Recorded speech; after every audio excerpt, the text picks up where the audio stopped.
acara kita mengenai career meeting yang diselenggarakan oleh Muslim Living, program dari beasiswa aktivis Salman yang diinisiasi oleh Beswan tahun 2023-2024 yang juga hingga saat ini juga memasuki tahun ketiga untuk pelaksanaan social project ini. Saya mengucapkan banyak terima kasih kepada teman-teman partisipan dan juga narasumber yang ikut serta dalam pelaksanaan kegiatan webinar kali ini. Dan webinar kita kali ini akan dibersamai oleh salah satu praktisi di bidang HR profesional yaitu dari Miss Namira Nurosoba. Nah, saat ini sudah bersama kita narasumber pagi hari ini. Selamat pagi, Miss Namira. Pagi, Miss. Oke, Kita belajar bagaimana kabar? bareng-bareng ya hari ini. Iya, iya, bagaimana kabarnya hari ini, Miss? Alhamdulillah, baik. Miss, gimana pagi ini? Alhamdulillah baik. Oke, dan teman-teman juga nih di sini sudah ada partisipan kita. Sebenarnya Miss Nemira sedikit disclaimer dulu. Teman-teman ini pada antusias nih untuk bergabung, namun ternyata hanya untuk registration. Tapi ternyata on that day ya seperti biasa seleksi alam ya. Jadi banyak teman-teman yang mungkin nanti menyusul atau mungkin teman-teman yang nanti ikut bergabung di tengah. Tapi tidak apa-apa, justru mungkin sesi ini juga akan lebih private ya untuk teman-teman yang juga join di pagi hari ini. Oke, nah mungkin sebelum kita memulai untuk ke acara berikutnya, kita akan sedikit untuk bertilah bersama. Dan untuk itu saya akan coba untuk share screen terlebih dahulu. Dan kita akan tilawah bersama-sama, yaitu tentang ini ya, pada Al-Quran Surat Al-Insyirah. Nah, kenapa Surat Al-Insyirah? Oke, mari kita akan bertilawah bersama-sama terlebih dahulu.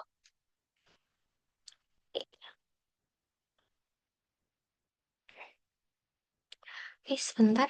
Saya coba izin share. Oke, teman-teman, silakan untuk bisa mengikuti tilawahnya di tempat masing-masing. Auzubillahiminasyaitonirrajim.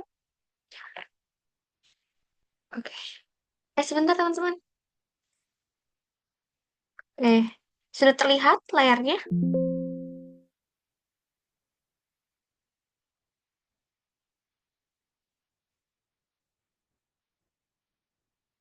بسم الله الرحمن Bismillahirrahmanirrahim. الرحيم ألم نشرح Syarah لك laka sadrak. صدرك ووضعنا عنك وزرك الذي أنقض ظهرك ورفعنا لك ذكرك فإن مع العسر يسرا إن مع العسر يسرا فإذا فرغت فانصب وإلى ربك فارغب. Sadaqallahul azim. Oke, Alhamdulillah setelah kita baca bersama untuk Al-Quran Surat Al-Insyirah, dan mengapa ayat ini juga berkaitan dengan webinar kita pada kesempatan kali ini, di mana kita juga yang melatar belakangi adanya webinar ini, dikarenakan teman-teman masih banyak yang berikhtiar atau memperjuangkan pekerjaan terbaiknya, di mana kita tahu banyak dari karir ataupun pekerjaan saat ini yang kita mencari pekerjaan, kita sudah apply ke sana sini, lamaran pekerjaan dan juga CV, namun ternyata belum ada satupun yang lolos. Adapun ketika mungkin kita lolos hanya lolos di tahap mungkin pertama atau di tahap kedua, namun ternyata tidak ada kabar selanjutnya mungkin ya dari pihak rekruter. Nah, oleh karena itu kita akan membedah semua hal tentang rekrutmen proses dari profesional HR kita kali ini. Nah, teman-teman, sebelumnya mungkin saya izin untuk mengingatkan kepada mungkin di sini Kak Nazma dan Kak Muhtar, apabila tidak berhalangan, yuk kita open kamera nih supaya untuk sharing session kita di pagi hari ini semakin apa ya berasa lebih private nih dan lebih intens ya. Oke, saya izin share screen untuk CV dari narasumber kita kali ini. Nah, jadi narasumber kita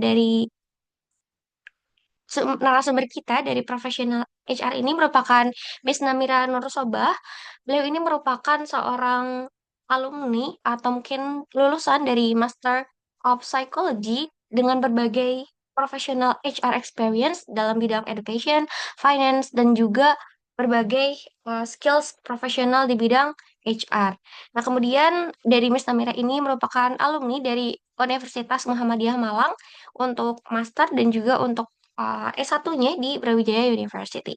Adapun untuk working experience-nya, Masya Allah ya, dari tahun 2022 hingga saat ini sebagai HR dan juga General Administration Staff, kemudian juga sebagai private tutor pada tahun 2020 hingga tahun 2022 sebagai akuntan juga dan juga sebagai teachers ya. Jadi Masya Allah ya, dengan sebanyak ini dari working experience-nya beliau ini menunjukkan beliau ini merupakan profesional di bidang HR. Kemudian untuk organizational involvement-nya di sini sudah sangat banyak sekali ya dari mulai national seminar, kemudian menjadi HR Management Division, Facilitator, dan juga sebagai HR Management Division bahkan ketika masih menjadi mahasiswa pada tahun 2018 hingga 2019. Wah, Masya Allah sekali. Oke, tanpa berlama-lama, mari kita sambut untuk narasumber kita, Miss Namira. Oke, Miss Namira, apakah sudah siap untuk menyampaikan materi di pagi hari ini? Oke, insya Allah siap, Miss. Oke, siap. Baik, untuk sesi pematerian akan langsung diserahkan kepada Miss Namira. Kepada Miss Namira, waktu dan tempat disilakan. Oke, terima kasih sebelumnya, Miss Mila. Mungkin sebelumnya saya boleh minta tolong untuk di-share screen kan, Miss, untuk materi saya, karena kebetulan internet saya masih agak kurang stabil nih. Oke, baik nih, sebentar. Oke. Ya, teman-teman boleh disiapkan juga ya untuk catatannya dan mungkin alat tulisnya untuk bisa menangkap ilmu dari Miss Namira ini. Oke, apakah sudah terlihat untuk layarnya? Oke, Oke, nanti boleh diarahkan saja ya, Miss, untuk next slide-nya. Oke. Di sini mungkin pertama masih agak ini, Miss, di saya. Masih agak, internet saya masih agak kurang stabil kayaknya. Sebentar ya, Miss.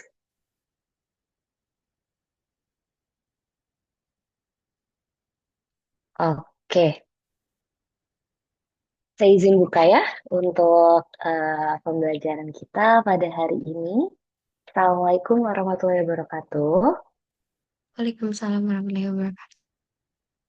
Oke, teman-teman. Jadi mungkin di sini masih banyak yang mau belajar juga kayaknya ya, Miss ya. Bagaimana strategi apa sih yang harus kita lakukan untuk menjadi kandidat kerja yang tepat nih dalam suatu, baik itu perusahaan, mau itu sekolah, apapun itu seperti itu ya.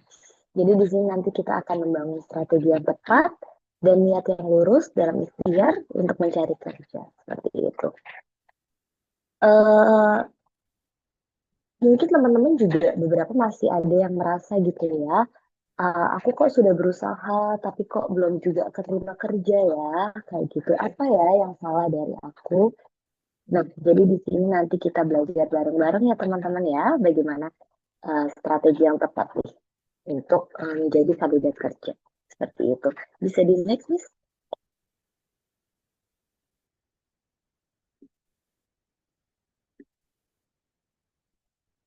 Oke,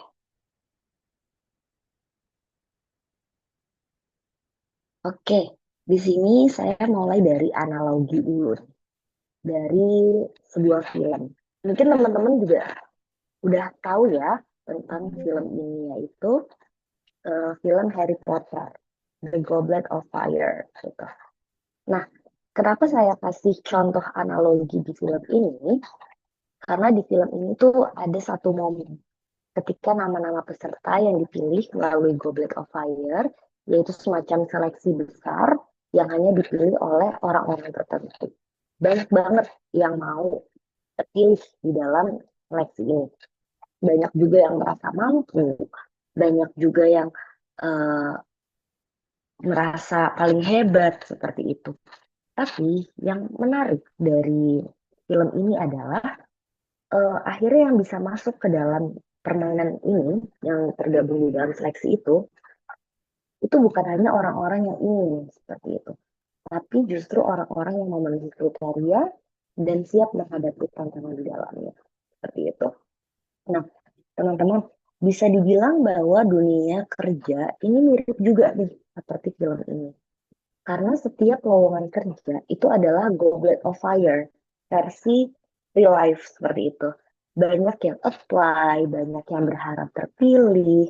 Tapi pertanyaannya di sini itu bukan siapa yang paling ingin seperti itu, tapi siapa yang paling siap dan yang paling sesuai. Dan seringkali kita tuh bukan kurang pintar ya, bukan kurang hebat, bukan kurang mampu, tapi kita mungkin belum tahu nih bagaimana menjadi kandidat yang tepat di mata rekruter seperti itu. Nah, eh, mungkin bisa di next, Miss. Oke. Jadi di sini ada suatu realitas dalam rekrutmen. Ini saya jadi kayak agak bongkar dapur HR dikit gitu ya. Karena teman-teman kita harus mulai dari realitanya dulu, bukan dari harapannya. Seperti itu. Hmm, kadang apa yang bikin kita capek itu bukan prosesnya ya, tapi ekspektasi kita nih yang nggak sesuai. Mungkin teman-teman mikir pada saat awal rekrutmen gitu ya, rekruter tuh butuh berapa lama sih untuk nge-screening CV dari calon kandidat gitu ya. Mungkin mikir satu kali ngeliat itu berapa menit gitu ya. Tapi dalam kenyataannya, rekruter tuh cuma butuh 6 sampai 10 detik aja loh dalam menilai CV dari teman-teman. Jadi fokus di efisiensi waktu, persepsi visual, dan pergeseran pola pikir, dan dari menonjolkan kemampuan yang memberi solusi. Jadi dari screening CV itu kan hanya ada 6 sampai 10 detik ya. Jadi kita tuh bayarnya cepet. Karena ya mungkin teman-teman juga paham gitu ya, pencari kerja itu kan sangat banyak. Mungkin bisa ratusan, bisa ribuan. Nggak mungkin yang namanya rekruter itu bisa melihat CV lama-lama gitu. Jadi pasti dalam satu CV itu cuma ya udah dibaca sekilas, tapi itu pun efisien gitu. Jadi waktu yang singkat ini itu menjadi penentu yang sangat krusial juga nih buat teman-teman kayak gitu.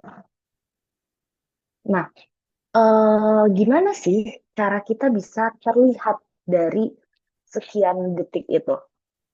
Kadang masalah utamanya itu tuh bukan dari kualitas diri teman-teman gitu, tapi dari cara teman-teman itu menampilkan diri di mata rekruter dari CV-nya itu tadi. Jadi kita harus lebih fokus pada visualisasi pengalaman agar lebih menarik dan terlihat profesional di mata rekruter. Sebenarnya untuk CV sendiri itu nggak perlu yang terlalu desainnya terlalu bagus juga, maksudnya yang kayak berwarna-warni segala macam. Sebenarnya tergantung dari role, role position yang ingin teman-teman ambil gitu ya.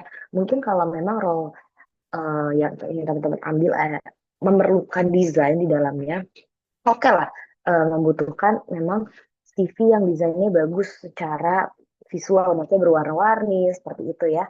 Tapi sebenarnya kalau untuk role-role mungkin administratif atau mungkin di bidang mungkin finance atau di bidang apa edukasi gitu ya, itu sebenarnya cukup ATS friendly aja sudah cukup kok teman-teman. Jadi teman-teman cukup bikin di Word aja dan di PDF kan itu sudah sangat cukup. Yang penting adalah isinya. Nah, di sini. Jadi kita harus fokus pada solusi gitu, teman-teman. Jadi melamar kerja itu bukan tentang menunjukkan, oh aku tuh di sini pintar banget loh, aku di sini rajin, aku di sini bisa ini itu. Tapi tentang solusi apa nih yang bisa kamu berikan. Lagian di sini juga HR itu juga bukan mencari seseorang yang paling sempurna, teman-teman. Tapi kita mencari orang-orang yang bisa membantu pekerjaan mereka, yang bisa menyelesaikan masalah dan bisa berkembang bersama tim. Seperti itu. Nah, dari hal ini bisa jadi pembelajaran juga nih untuk teman-teman. bahwa kita semua juga punya kelebihannya masing-masing gitu. Tugas kita tuh bukan meragukan diri sendiri, tapi belajar bagaimana cara kita menyampaikan diri kita, nilai kita, dan menjadi versi terbaik dari diri kita gitu. Mungkin bisa di next, Nis. Oke, tadi kita sudah dari saya sudah membahas sedikit gitu ya tentang CV dari tahap screening awal. Nah, di sini saya mau ngebuka juga nih kira-kira tentang strategi CV itu tadi bagaimana sebaiknya. Tentang bagaimana kita bisa mengoptimalkan penyusunan CV dan juga proses penyaringan kandidat yang efektif nantinya. Seperti itu, teman-teman. Mungkin bisa di next nih, minta tolong. Oke, jadi yang perlu teman-teman tahu, pertama gitu ya, CV itu tuh bukan sekedar hanya riwayat hidup. eh Mungkin teman-teman di sini banyak berpikir bahwa ya udah CV itu cuma sekedar riwayat hidup, daftar pengalaman kita apa aja dan cerita tentang diri kita.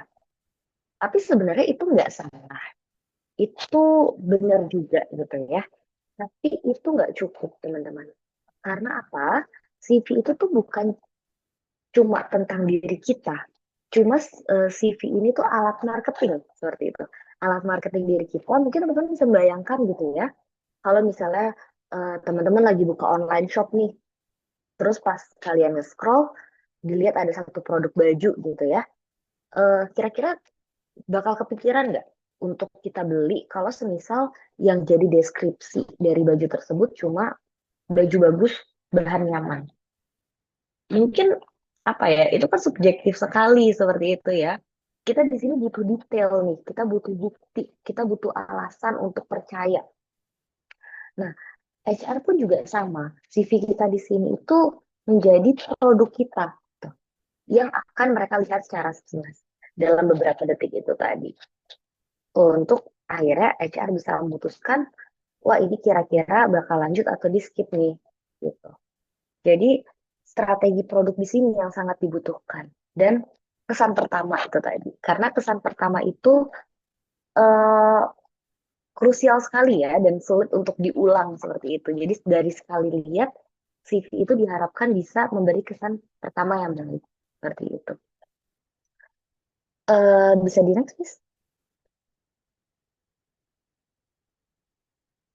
Baik.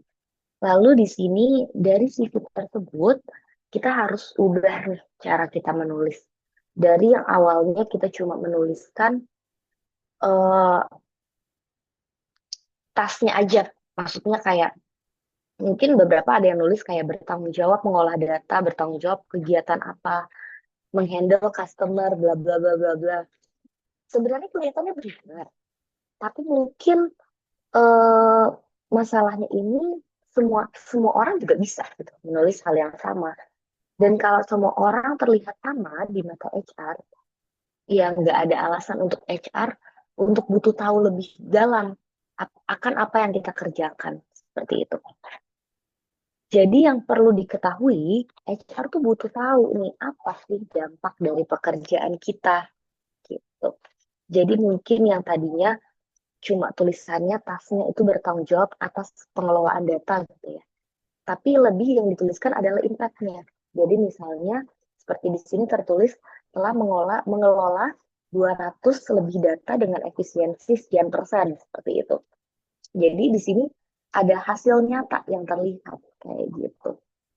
Kayak hmm, jadi mungkin teman-teman bisa balik bertanya nih ke diri sendiri. Kira-kira apa aja sih yang udah aku lakukan dan seberapa besar sih hasilnya seperti itu. Jadi dari teman-teman bercermin pada diri teman-teman itu, nanti teman-teman bisa menuliskannya di CV seperti apa, seperti itu. Bisa di next nih.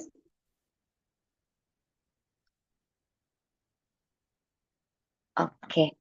Lalu yang ketiga di sini ada bagaimana kita melakukan personal branding. Beyond this. Menurut saya ini salah satu hal yang sangat penting juga dibandingkan dengan CV. CV itu mungkin kan hanya untuk screening di tahap awal seperti itu ya teman-teman. Tapi yang lebih besar di sini ada yang namanya personal branding. Teman-teman pasti mungkin sudah punya gitu ya akun LinkedIn gitu. Nah, di sini itu LinkedIn kita anggap sebagai portofolio profesional untuk menarik perhatian recruiter seperti itu teman-teman. Nah, di LinkedIn ini HR juga bakal melihat nih cara kita menulis, cara bagaimana kita menampilkan diri secara profesional, dan mungkin teman-teman harus sadar juga LinkedIn ini bukan soal media sosial aja, tapi portofolio secara online untuk menarik perhatian dari rekruter itu tadi. Jadi mungkin kalau diibaratkan gitu ya, kalau CV itu kan seperti brosur singkat gitu ya. Tapi kalau LinkedIn ini lebih seperti versi lengkap dari diri kita seperti itu. Dan juga eh, kadang tuh nggak sedikit juga loh teman-teman, bahkan HR yang bukan melihat dari CV yang dikirim, tapi justru reach out dari akun LinkedIn teman-teman seperti itu. Karena kadang kami mencari dulu nih kira-kira mana yang sesuai, dan apabila sesuai kami bakal reach out itu di LinkedIn gitu. Dan pastinya kan akan lebih memudahkan teman-teman juga gitu ya. Eh, Bukan teman-teman yang mencari, tapi justru di sini teman-teman gitu ya yang dicari sama recruiter seperti itu. Nah, mungkin bisa di next nih. Nah, dari LinkedIn itu apa aja sih yang harus ada nih di LinkedIn gitu ya. Di sini yang pertama ada headline yang jelas. Di headline nama teman-teman itu kan kadang kita cuma nulis eh, job seeker gitu, atau nulisnya cuma fresh graduate.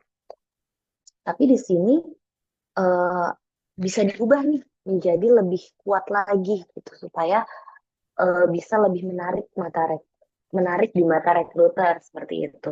Jadi teman-teman bisa menuliskan deskripsi yang lebih kuat, yang merangkum kualifikasi, minat, dan juga pengalaman yang menarik untuk menarik perhatian rekruter itu tadi. Ini simple aja, mungkin sesimpel kayak hmm, misal nih, psychology graduate, interested in HR and talent development, experience in recruitment support, misal. Nah, jadi headline itu tuh bisa menjadi judul dari diri kita nih, Miss. Dan dalam 1 detik doang tuh orang-orang bisa langsung ngerti, oh kita ini tuh siapa sih dan arahnya itu mau kemana sih, seperti itu. Lalu ada yang namanya ringkasan tentang diri, about gitu ya di LinkedIn. Nah, di sini teman-teman bisa menceritakan lebih dalam lagi tentang diri teman-teman. Sebenarnya nggak perlu yang terlalu eh, panjang banget juga. Cuma bisa disingkat tapi jelas dan jujur seperti itu. Misal bisa dituliskan seperti ini. Misalnya namanya Marsha seperti itu ya. Dituliskan Marsha graduated from Georgia University with degree in psychology, and uh, she was worthy of ISMA misal. Jadi bisa dituliskan tuh apa aja sih yang pernah dicapai sama teman-teman. Tapi dirangkum, tidak usah terlalu panjang, karena kalau terlalu panjang juga malah kurang menarik kan nantinya. Jadi dikasih poin-poin yang lebih panjang dari headline, cuma bisa diringkas. Seperti itu teman-teman. Lalu di LinkedIn juga ada yang namanya pengalaman kerja gitu ya, experience. Ini sebenarnya mirip-mirip seperti yang ada di CV. Mungkin bisa apa yang ada di CV bisa dimasukkan di sini aja gitu ya.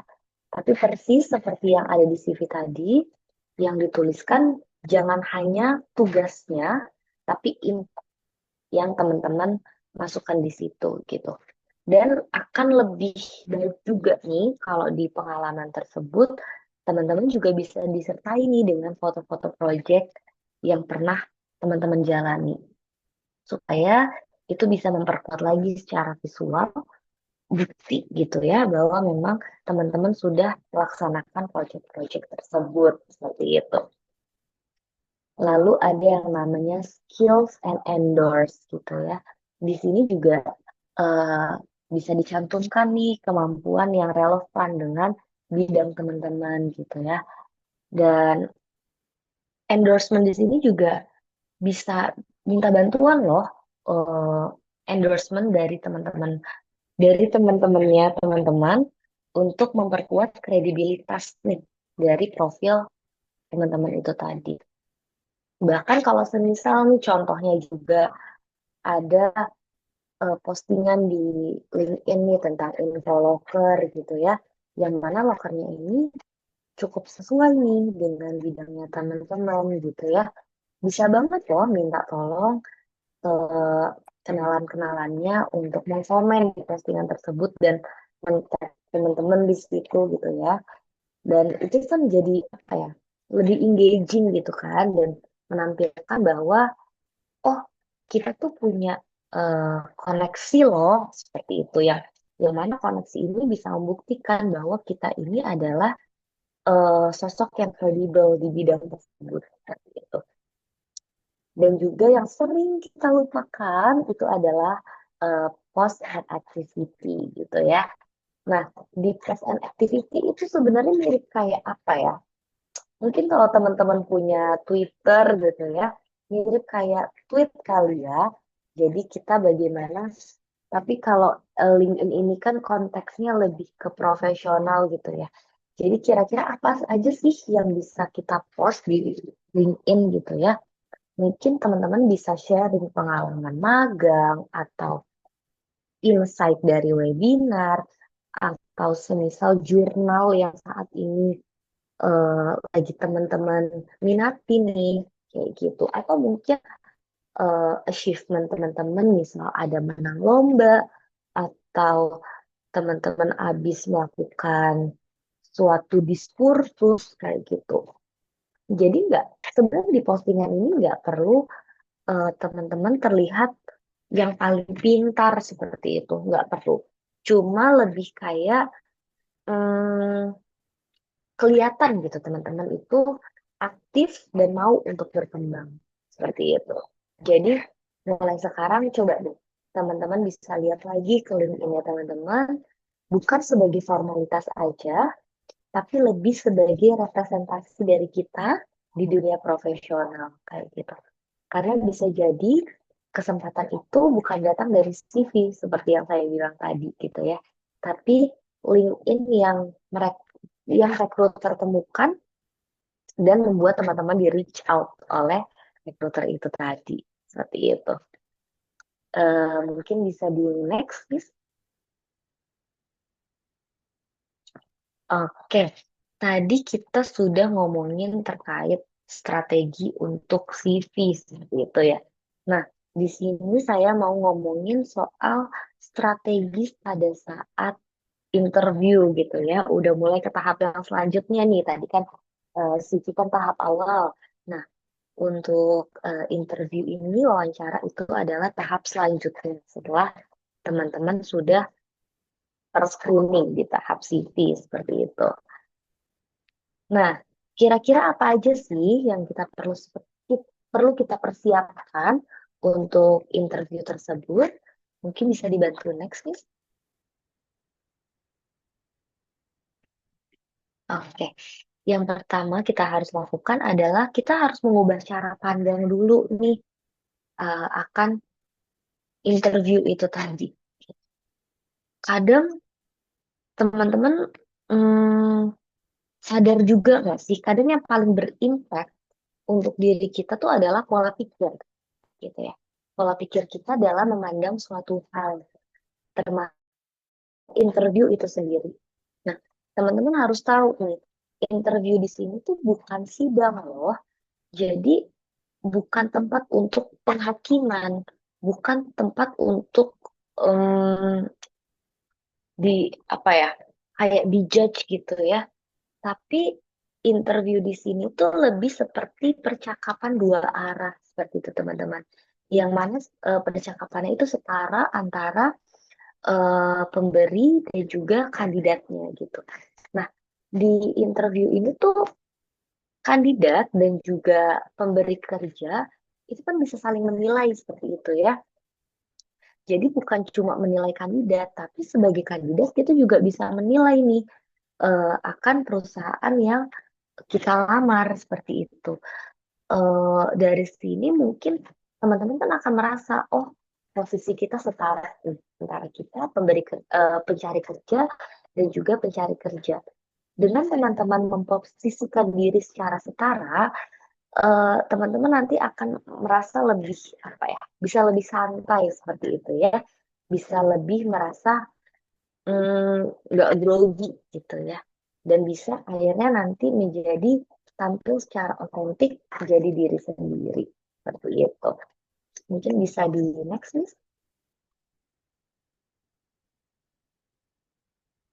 Nah, selanjutnya ada juga nih, suatu metode yang bisa dilakukan pada saat kita melakukan interview gitu, yaitu cara menjawab dengan STAR method kayak gitu. Nah, STAR method itu apa sih? STAR method itu tuh sebenarnya adalah metode terstruktur untuk jawaban wawancara yang komprehensif dan terukur berdasarkan pengalaman nyata teman-teman. Jadi STAR itu kepanjangannya ada situation, task, action, dan juga result gitu ya. Kita mulai dari situation, di sini teman-teman bisa menjelaskan nih situasi atau latar belakang dengan rinci agar pewawancara ini bisa memahami konteks masalahnya yang teman-teman hadapi pada saat itu gitu ya. Lalu setelah situation dijelaskan akan tasknya, di sini bisa teman-teman bisa sebutkan tanggung jawab atau tantangan yang dihadapi oleh situasi tersebut supaya wawancara bisa paham akan sampai mana sih sebenarnya tanggung jawab yang dipegang oleh teman-teman itu tadi seperti itu. Lalu di sini ada action, yaitu langkah nyata yang teman-teman ambil pada saat itu untuk menyelesaikan masalahnya, dan yang terakhir ada result dan hasilnya seperti itu. Mungkin agak masih kurang kebayang gitu ya start ini tuh seperti apa. Mungkin saya kasih contoh gitu ya, contoh kecil. Semisal HR di sini meminta, coba ceritakan pengalaman kerja tim Anda seperti itu. Daripada cuma berjawab, iya saya dulu kayak gini gitu doang, teman-teman bisa lebih bercerita nih di sini. Jadi diceritakan, iya jadi pada saat waktu itu, pada saat kuarter pertama tahun tersebut, itu kan menjelaskan waktunya gitu ya, situasinya seperti itu. Tim kami ini lagi mengalami konflik karena perbedaan pendapat. Dan saya diminta tanggung jawab untuk membantu koordinasi. Nah, teman-teman di situ kan menjelaskan untuk tasnya gitu ya. Eh, saya diberi tanggung jawab, bla bla bla bla, bla. Itu adalah tasnya.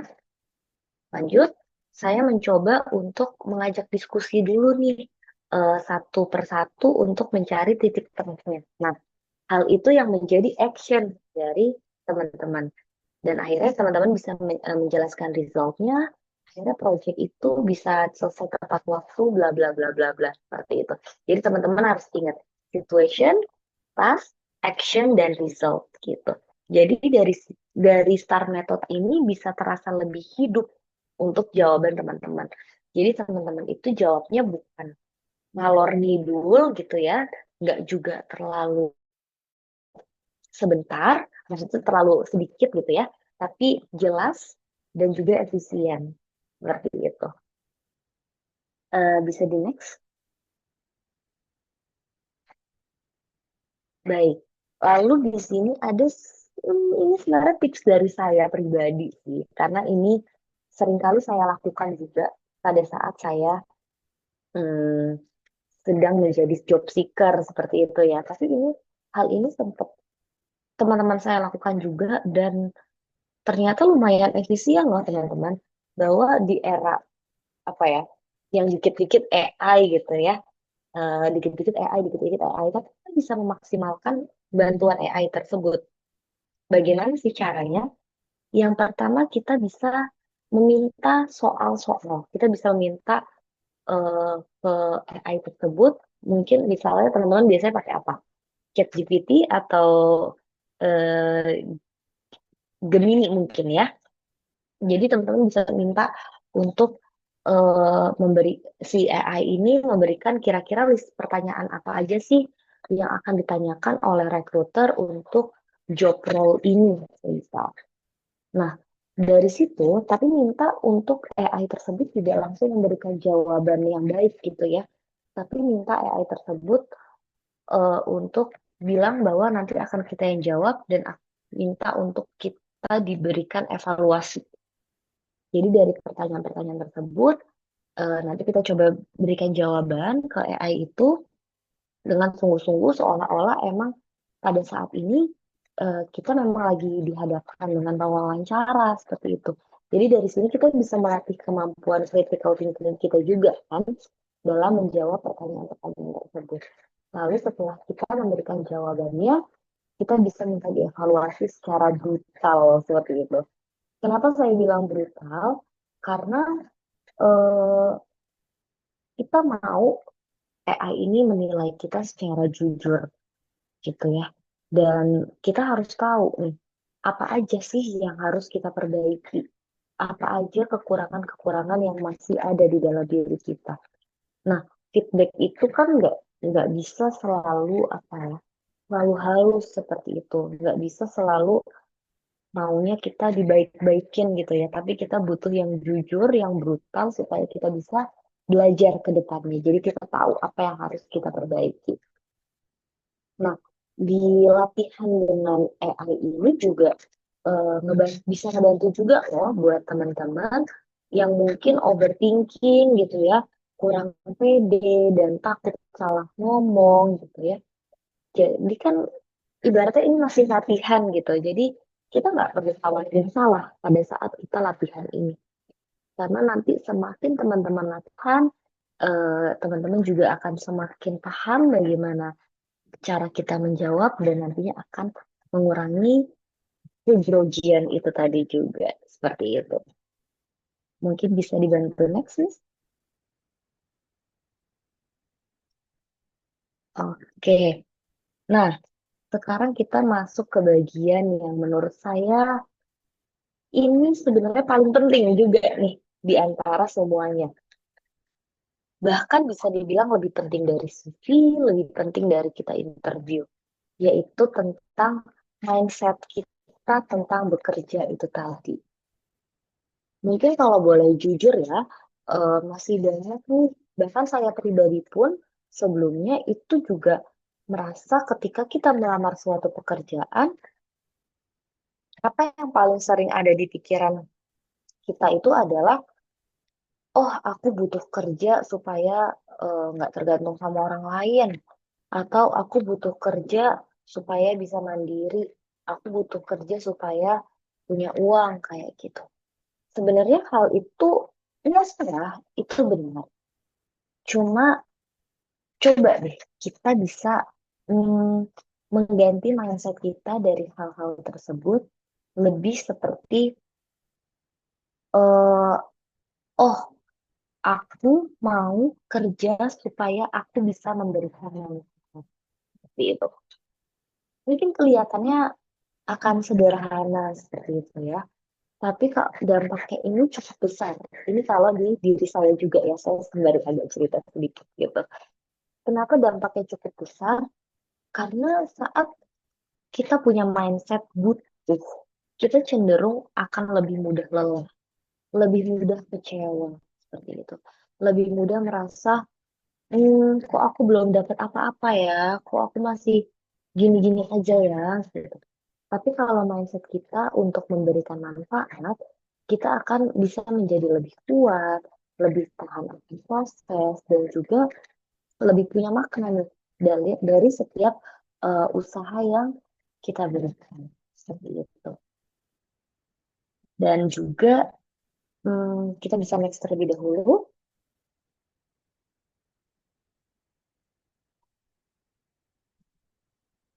Next sekarang, Miss, mohon maaf.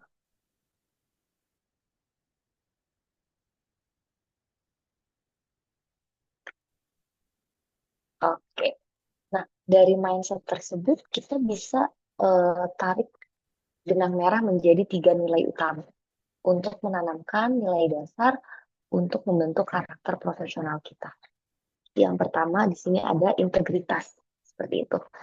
Jadi kerja itu tuh bukan cuma sekedar untuk dilihat sama manusia aja, tapi kita harus sadar juga, oh semua tindakan kita ini juga dilihat oleh Tuhan, seperti itu ya. Jadi kadang kalau misalnya kadang kita masih berpikir, ah ini nggak ada yang lihat lah, ini mah oh, saya nggak perlulah ngelakuin hal ini, nggak ada yang lihat juga. Tapi kita harus paham juga bahwa di dunia ini nggak ada yang benar-benar tidak terlihat karena semua itu pasti akan tercatat. Dan justru disitulah nilai kita akan diuji. Lalu yang kedua ada growth mindset ya. Nah, di growth mindset ini kita harus memiliki suatu mindset bahwa kita itu nggak harus langsung hebat kok, dan itu bisa dibilang sebagai kabar baik juga. Kenapa kita nggak langsung hebat? Karena dari kita yang takut mencoba karena merasa belum siap, itu kan kita bisa bentuk sebagai, oh nggak apa-apa. Setelah ini aku akan berkembang menjadi lebih baik. Aku bakal bisa menjadi pribadi yang hebat nantinya. Dari situ teman-teman bisa belajar bahwa ada yang namanya proses di situ. Apabila teman-teman sudah menyadari akan proses itu, percayalah nanti teman-teman akan lebih tidak mudah untuk menyerah nantinya. Seperti itu. Lalu yang terakhir ada meaningful work gitu. Nah, dari meaningful work ini kita harus tahu semua yang kita lakukan itu punya dampak. Jadi mau sekecil apapun pekerjaan kita, akan selalu ada orang-orang yang terbantu dari apa yang kita lakukan.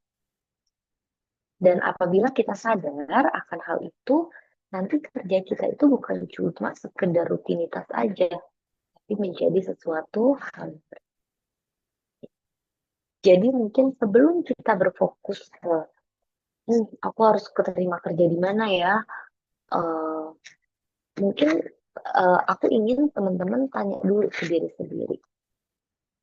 Dan aku ingin menjadi orang yang seperti apa ketika aku bekerja nanti, seperti itu. Karena pada akhirnya karir itu bukan hanya tentang di mana kita bekerja, tapi lebih ke tentang siapa kita ada di dalam proses tersebut. Oke, mungkin bisa di next, Miss.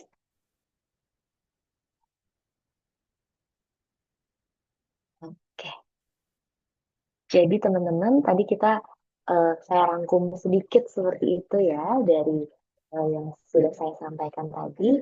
Jadi hari ini kita sudah belajar mengenai yang pertama ada CV, di mana itu adalah brosur awal cara kita bisa dikenali. Lalu yang kedua ada interview, bagaimana cara kita untuk bisa dipercaya saat kita menyampaikan, mengkomunikasikan eh, pengalaman-pengalaman kita dan juga minat kita dan juga pengetahuan apa yang kita ketahui, dan yang terakhir ada mindset seperti itu ya, bagaimana kita bisa bertahan dan juga berkembang seperti itu. Dan mungkin yang saya ingin tutup di sini, golden ticket itu bukan sesuatu hal yang kita tunggu untuk datang, tapi itu adalah suatu hal yang harus kita bangun dengan kerja keras dan juga dedikasi dari diri kita semua. Tapi mungkin ada hal yang ingin saya sampaikan juga di terakhir, eh, rezeki itu tidak akan terkejar, memang. Tapi usaha tetap harus maksimal.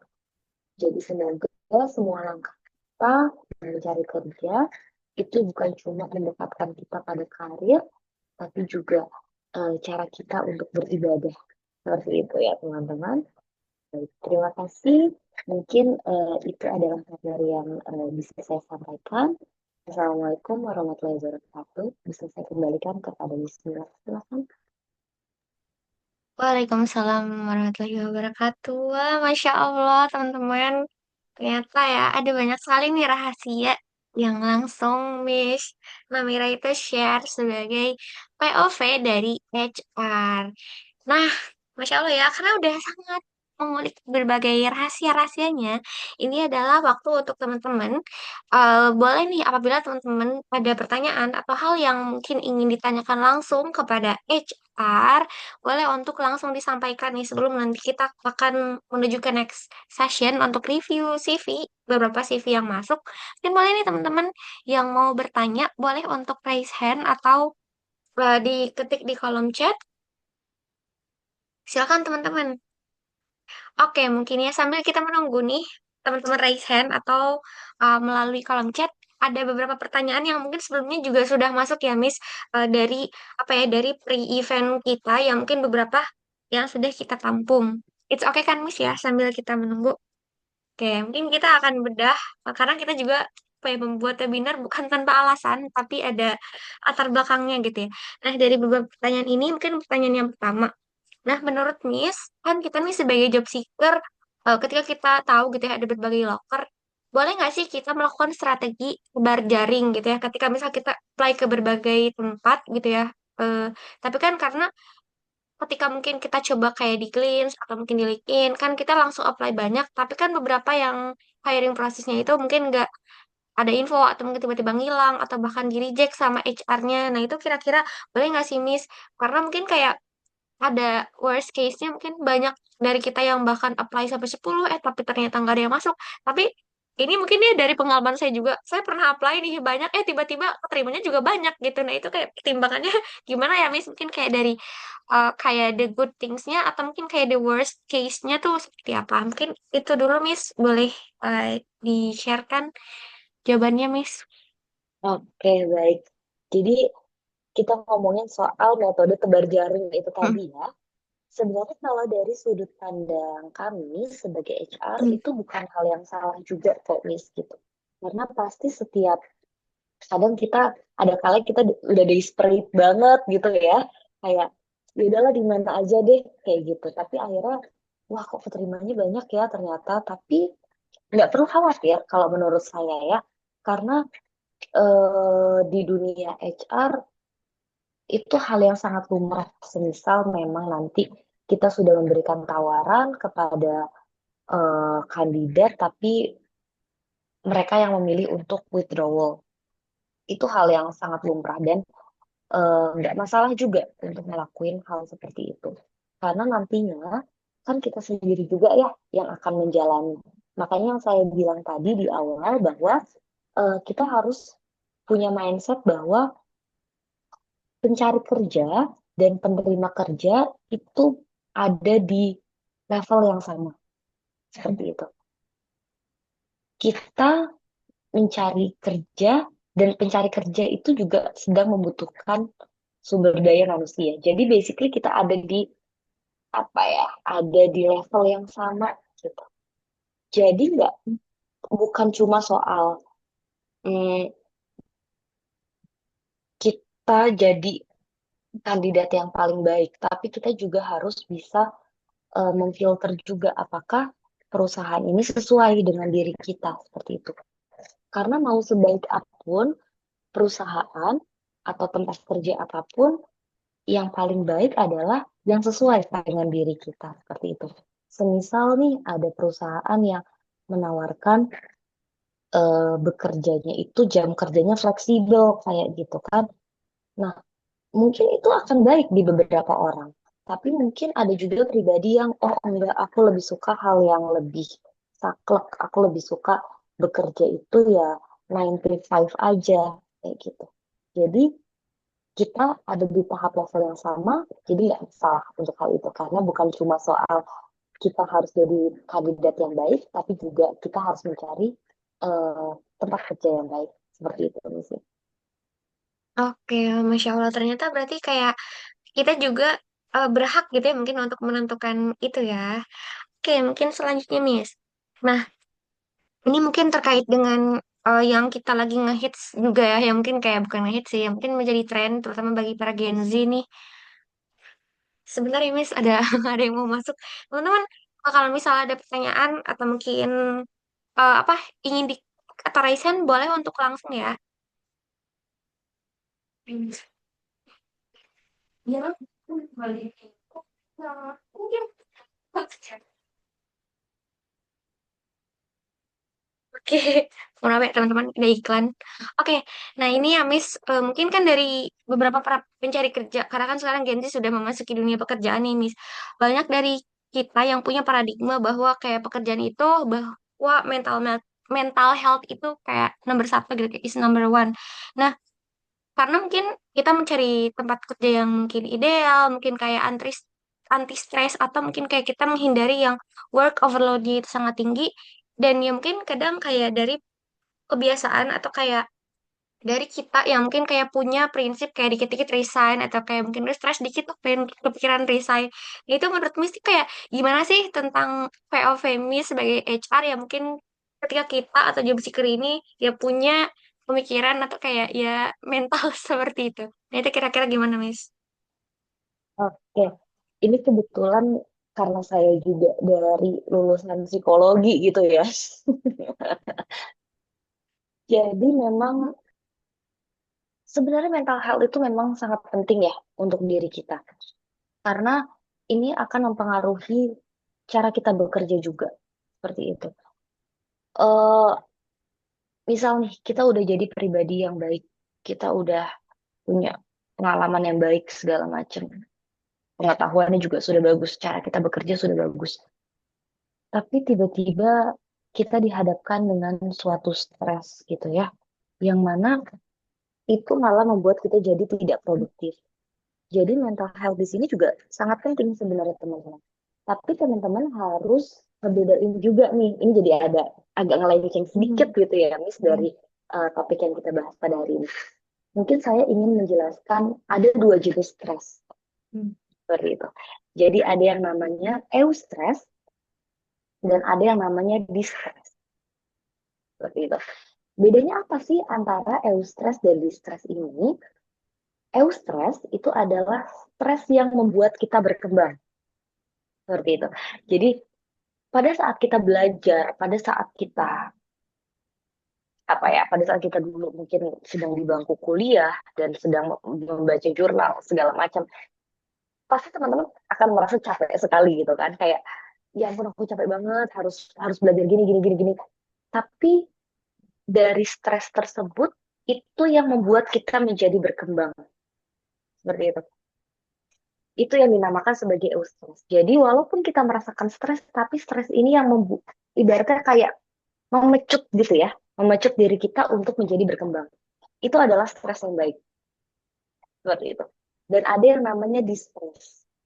Distress itu adalah kebalikan dari eustress, stres yang membuat kita semakin down dan semakin down.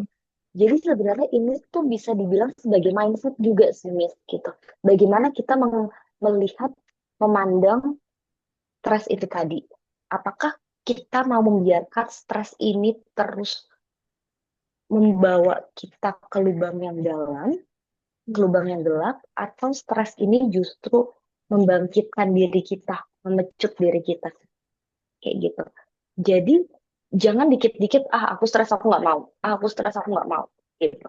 Tapi lebih kayak, oh aku stres, tapi ini bakal memecut aku untuk ke depannya, kayak gitu.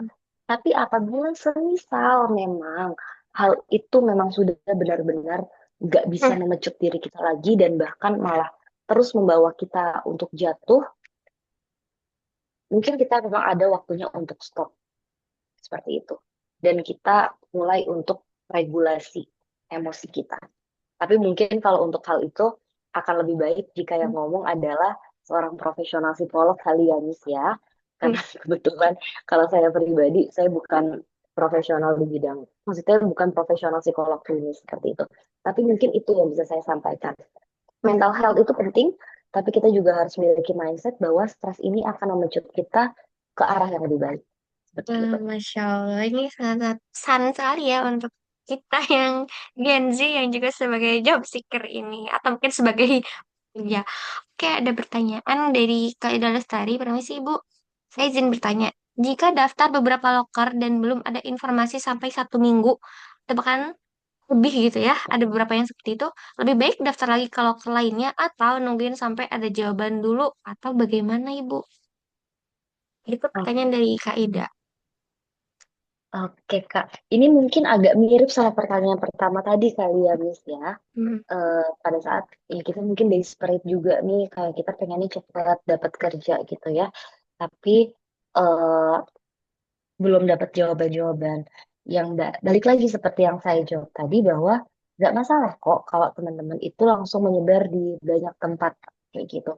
Toh juga teman-teman punya hak yang sama dalam memutuskan untuk memilih perusahaan mana yang paling sesuai dengan diri teman-teman. Seperti itu. Oke, sih semoga menjawab ya Kak Ida. Oke, mungkin ini juga ya. Ini kayaknya emang saling berkaitan satu sama lain gitu ya, Miss ya. Nih dari pre-event questionnya itu. Nah, kan tadi gitu ya, ada beberapa mungkin dari teman kita yang ada kejadian yang kayak cepat lulus, misalkan lebih lulusnya tuh cepat, tapi ternyata bahkan ada yang sampai 2 tahun itu kayak menganggur. Ya, makan dalam artian kayak sudah seberusaha itu gitu ya, kayak bahkan pun yang kayak aku juga sampai kayak bener-bener nggak bisa berkata-kata gitu yang bahwa kayak mereka dalam 1 hari apply 16 lamaran atau mungkin yang ya mungkin beruntungnya atau kayak bener-bener yang lolosnya itu mungkin cuma sampai tahap wawancara. Nah, tapi habis itu tidak ada info. Nah, misalkan nih, ya misalkan 2 tahun tuh bukan waktu yang mungkin sebentar, atau bahkan yang lebih lama daripada itu. Cuman mungkin kayak mereka masih punya harapan, ya mungkin siapa tahu ada satu peluang yang mungkin lolos gitu ya, Miss. Nah, menurut Miss nih, ketika misalkan HR melihat calon dari pelamar atau si applicants ini ternyata yang punya pengalaman selama 2 tahun tuh benar-benar off misalkan dari fresh graduate atau ketika lolos ketika sudah selesai di bangku universitas kira-kira kayak pandangan dari HR ini seperti apa sih? Apakah benar-benar ya udah gitu kayak kita akan menolak yang seperti ini karena misalkan kayak no employee atau kayak benar-benar tidak ada pekerjaan sama sekali atau kira-kira memberikan peluang atau seperti apa sih misalnya kan ini banyak sekali ya terjadi gitu di sekitar kita. Artinya di sini kita ngomongin soal career gap ya, Miss Hmm. ya. Kayak cepetnya lulus tapi ternyata susah banget nih untuk dapet eh, kerjaan gitu ya sampai bertahun-tahun gitu ya. Memang career gap ini akan membuat HR agak bertanya-tanya sebenarnya kayak gitu. Oleh karena itu sebenarnya ada cara untuk menghindari hal ini sih, Miss. Untuk menghindari adanya career gap ini. Dengan apa? Selama 2 tahun, anggaplah tadi 2 tahun nganggur gitu ya. Tapi kan sebenarnya kita pribadi 2 tahun nganggur juga nggak mungkin kita nggak ngapa-ngapain kan. Seperti itu. Mungkin dalam 2 tahun itu teman-teman sempat ikut diskursus atau mungkin teman-teman sempat ikut ada proyek sosial atau mungkin teman-teman sempat jadi apa MC mungkin atau sempat membantu apa itu apapun itu sebenarnya bisa banget dituliskan seperti itu Miss atau mungkin pada saat itu Miss teman-teman sempat berjualan sempat wirausaha bisa dimasukkan jadi jangan sampai ada terlihat karir gap yang besar seperti itu di sini dimasukkan aja kira-kira apa nih yang bisa aku lakukan untuk mengisi 2 tahun itu tadi baik itu diskursus baik itu proyek sosial baik itu wirausaha apapun itu kayak gitu. Tapi kalau semisal memang sudah terlanjur gitu ya, ini saya agak cerita pengalaman orang-orang sekitar saya juga kali ya, Miss ya. Kebetulan saya itu punya seorang kakak. Kakak saya ini sudah lulus S1 itu sejak 2000 berapa ya? Hmm, 2012 kalau nggak salah. Dan memang sebenarnya setelah kakak saya lulus S1, kakak saya memang langsung bekerja sebenarnya. Tapi setelah bekerja 2 atau 3 tahun, kebetulan kakak saya menikah dan memiliki anak, sampai akhirnya kakak saya memutuskan untuk, oh ya sudah, saya jadi ibu rumah tangga terlebih dahulu. Seperti itu. Akhirnya selama 10 tahun, lumayan lama ya, kakak saya itu selama 10 tahun itu menjadi ibu rumah tangga. Jadi kakak saya memiliki karir gap selama 10 tahun itu tadi. Selama 10 tahun kakak saya menjadi ibu rumah tangga sampai akhirnya kakak saya merasa, oh anak-anak saya udah besar, anak-anakku udah besar nih, kayaknya aku mau mencoba lagi deh peruntungan saya dalam mencari pekerjaan gitu ya. Padahal kakak saya punya karir gap selama 10 tahun. Pada saat itu yang dia lakukan adalah langsung melamar ke tempat-tempat kerja. Tapi mungkin balik lagi ya, karena karir gapnya itu terlalu lama, 10 tahun, itu jadi membuat dia sulit untuk mendapatkan pekerjaan. Karena 10 tahun itu bukan waktu yang sebentar seperti itu kan. Tapi akhirnya apa yang dia lakukan? Yang dia lakukan adalah mencoba, oke, artinya di sini aku harus ngelakuin hal, aku udah kadung nih 10 tahun aku nggak ngapa-ngapain, tapi setelah ini aku harus melakukan kegiatan sampai akhirnya aku bisa mendapatkan kerja. Yang kakak saya lakukan adalah mengikuti diskursus-diskursus dan menulis jurnal. Seperti itu. Akhirnya kakak saya mengikuti diskursus, ikut dengan komunitas-komunitas penulis jurnal seperti itu ya teman-teman. Karena kebetulan beberapa relasi dari teman saya itu, dari kakak saya itu adalah dosen. Jadi kakak saya mencoba seperti itu ya, menulis jurnal dan sampai pokoknya udah sering sekali lah menulis jurnal masuk ke Sinta 3, alhamdulillah. Eh, Hal-hal kegiatan-kegiatan seperti itu yang akhirnya membuat dia terlihat, oh yang kayak apa ya, bangkit dari kematian seperti itu ya, yang tadinya 10 tahun nggak ngapa-ngapain sampai akhirnya dia berkegiatan lagi dan akhirnya karena dia mulai menuliskan pengalaman dia lagi, baik itu diskursus dan penulisan jurnal, akhirnya saat dia melamar ke suatu pekerjaan, alhamdulillah saat ini kakak saya itu sudah diterima bekerja seperti itu. Masya Allah, berarti itu benar juga ya terkait dengan gimana sih cara usaha kita buat ibaratnya itu kayak nge-cover itu supaya tetap lebih baik. Masya Allah, keren banget nih kakaknya, Miss. Insya Allah ya. Nah, karena kan ini juga ya, Miss, mungkin kita juga sering ngeliat, ya emang nyebelin juga sih, kata ini dari POV kita tuh kayak, kenapa sih kayak orang-orang yang nyari kerja tuh kayak bisa maksimal 25 tahun. Nah, berarti apakah kita yang di atas 25 tahun ini sudah kadaluarsa atau gimana gitu. Kadang itu sih yang ngebuat kayaknya skip ya, terhalangi oleh usia. Itu kenapa sih, Miss, sebenarnya? Sebenarnya kalau itu, kalau dari saya pribadi, saya pun adalah orang yang kurang setuju juga ya Hmm. dengan adanya ageism di tempat Hmm. kerja.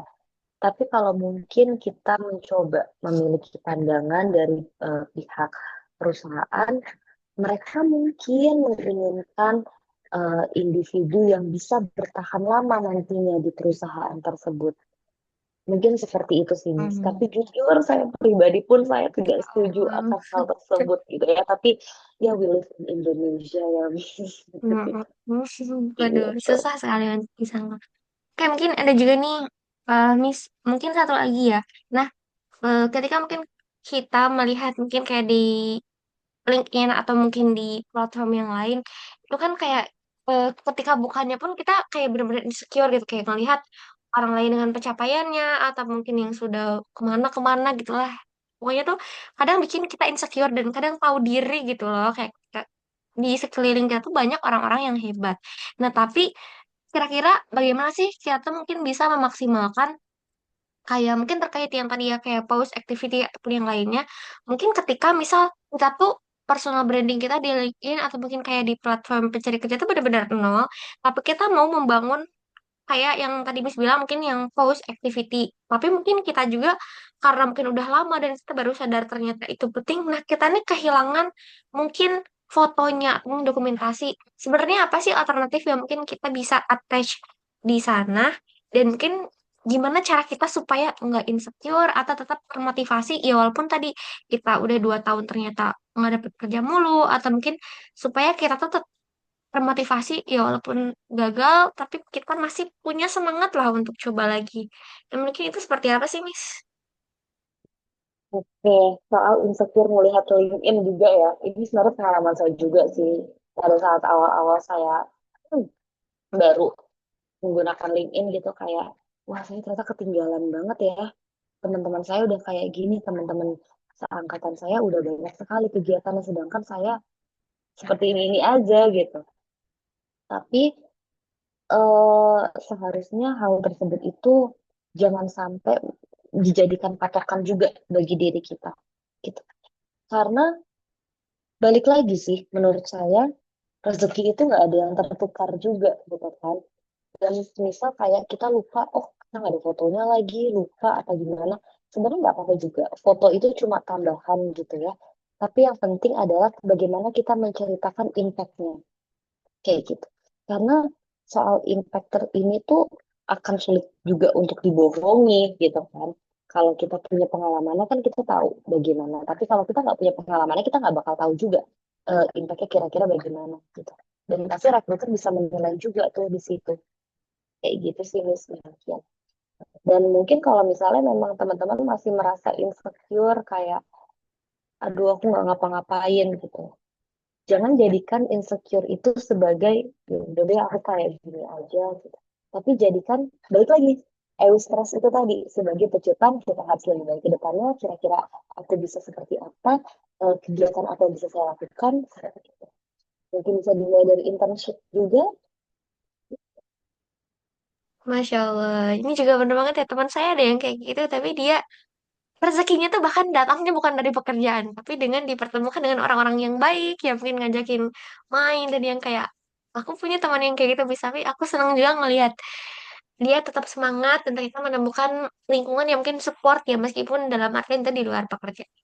Oke, mungkin teman-teman kalau misal tidak ada lagi pertanyaan, saya akan hitung mundur ya dari 10, 9, 8, 7, 6, 5, 4, 3, 2, 1. Oke, karena tidak ada yang bertanya, mungkin kita akan langsung saja ke sesi mereview CV ya, Miss, untuk beberapa yang masuk. Tapi sepertinya lebih dari satu. Apakah tidak apa-apa, Miss? Oke, siap. Nah, kita akan coba share untuk ini ya, beberapa CV yang masuk. Saya coba share semua layar saja ya, sepertinya karena ada beberapa. Kayak sudah terlihat ya. Nah, ini yang pertama, ini sudah ada nih CV dari Kak Gia. Sepertinya tidak di sini, namun mungkin nanti recordnya akan kita share juga nih, Miss. Nah, kira-kira sebentar. Apakah perlu di zoom out, Miss? Cukup sih Miss, gak apa-apa. Nanti kita agak atas bawah aja. Oke, siap. Oke, kita lihat di sini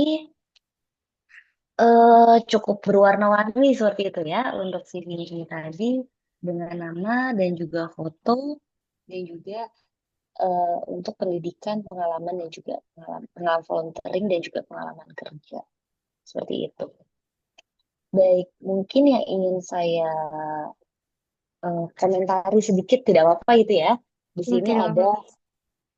untuk terkait dengan alamat seperti itu. Hmm, Hmm, teman-teman harus sadar juga bahwa alamat itu hal yang cukup private seperti itu ya. Jadi instead of teman-teman masukkan alamat lengkap, cukup masukkan kota tempat teman-teman tinggal aja. Saya gitu. Dan bisa saya lihat di sini, untuk data pribadi itu eh, tidak perlu terlalu besar seperti ini. Bisa kita lihat ya, justru space untuk data pribadi dengan pendidikan, pengalaman kerja, pengalaman volunteering itu justru kayak terlihat lebih besar seperti itu ya. Padahal sebenarnya yang ingin dilihat oleh recruiter di sini lebih ke pengalaman dari teman-teman nih, bukan terkait data pribadinya seperti itu. Jadi mungkin saran dari saya eh, sebenarnya untuk data pribadi ini tidak usah ada aja juga nggak apa-apa. Jadi cukup di bagian atas itu ada nama namanya Gea Felicia Dwi Anggita SE. Ini sarjana manajemen juga sebenarnya tidak perlu karena nanti bisa dimasukkan ke dalam pendidikan. Jadi di atas ini ada nama, nomor telepon, email, dan juga tempat kota tempat tinggal seperti itu.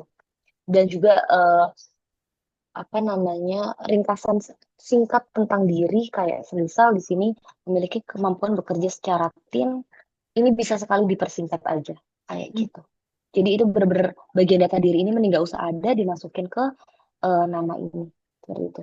Dan di pendidikan ini sebenarnya kalau misalnya teman-teman itu berada di bidang, maksudnya ingin melamar di bidang tertentu seperti itu ya, semisal ingin melamar di bidang manajemen gitu.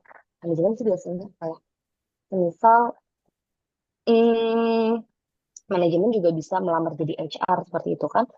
Nah, pendidikan yang dimasukkan itu sebenarnya cukup untuk S1 aja kok, kayak gitu. Untuk pendidikan terakhirnya. Karena bisa kita lihat di sini untuk pendidikan SMA itu sebenarnya tidak apa ya, tidak mendukung juga untuk pekerjaan terkait bidang manajemen. Jadi cukup yang dimasukkan hanyalah S1-nya aja, dimasukkan universitasnya dan juga jurusan serta ini boleh iya boleh tidak sih, tapi bisa menjadi nilai unggul yaitu IPK-nya teman-teman. Kayak gitu. Tapi untuk yang pengalaman volunteering dan juga untuk pengalaman kerja, saya lihat di sini sudah cukup bagus. Seperti itu. Kalau untuk yang bawahnya, Miss, mungkin yang kemampuan itu. Kemampuan ini boleh ditambahkan seperti ini, tapi ini hanya opsional kalau menurut saya. Tapi sudah cukup bagus seperti ini juga. Berarti mungkin ada saran tambahan nggak, Miss, untuk Kak dia ini dari Paling overall CV-nya? kalau overall dari saya untuk semua pengalaman volunteering, pengalaman kerja dan juga kemampuan itu sudah bagus. Cuma paling di bagian data pribadi dan juga pendidikan itu bisa dipersingkat dan diefisiensi seperti itu. Oke, siap. Terima kasih, Miss. Oke, kita lanjut ke yang berikutnya dari Kak Ida Lestari. Miss. Oke, untuk KID di sini CV-nya lebih ATS friendly gitu ya teman-teman ya. Nah, sejujurnya saya pribadi lebih suka nih untuk CV yang seperti ini.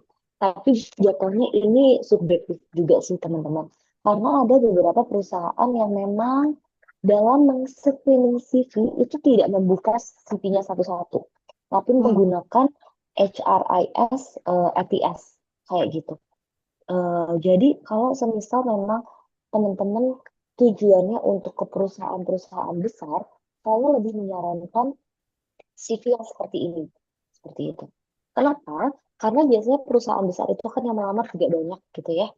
Karena yang melamar banyak, jadi kemungkinan besar mereka akan menggunakan ATS. Kayak gitu. Kalau semisal menggunakan CV yang seperti sebelumnya, itu ada kemungkinan CV-nya tidak terbaca. Tapi kalau CV-nya seperti ini, ATS, itu akan lebih bisa terbaca. Dan ya, seperti yang saya bilang tadi ya, dari CV sebelumnya, eh, CV dari KIDA ini lebih ringkas lagi nih. Nah, ini bisa menjadi contoh yang lebih baik kalau dari sudut pandang saya ya. Jadi ada nama, juga ada pendidikannya, nama emailnya, ini di sini ada Instagramnya, dan juga kota tempat tinggalnya. Kayak gini akan lebih baik karena lebih ringkas. Karena kita yang kita fokuskan di sini itu adalah di pendidikan, pengalaman volunteer, dan juga pengalaman magang. Seperti itu. Mungkin yang bisa saya tambahkan sedikit, saya sarankan sedikit, di sini itu kan dari pengalaman volunteer ada dijelaskan ya, merekrut calon penerima beasiswa, terus mengelola data, menghimpun administrasi data. Mungkin bisa lebih apa ya, dielaborate lagi nih. Tetap singkat, untuk penjelasannya tetap singkat seperti ini, cuma dielaborate lagi. Merekrut calon penerima beasiswanya itu jumlahnya berapa, misal. Atau pengelolaan data. Pengelolaan data di sini yang seperti apa pengelolaan datanya. Seperti itu. Terus administrasi datanya juga yang seperti apa. Jadi lebih menunjukkan impact dari pekerjaannya. Seperti itu. Tapi overall, CV ini sudah cukup bagus sih menurut saya. Seperti itu.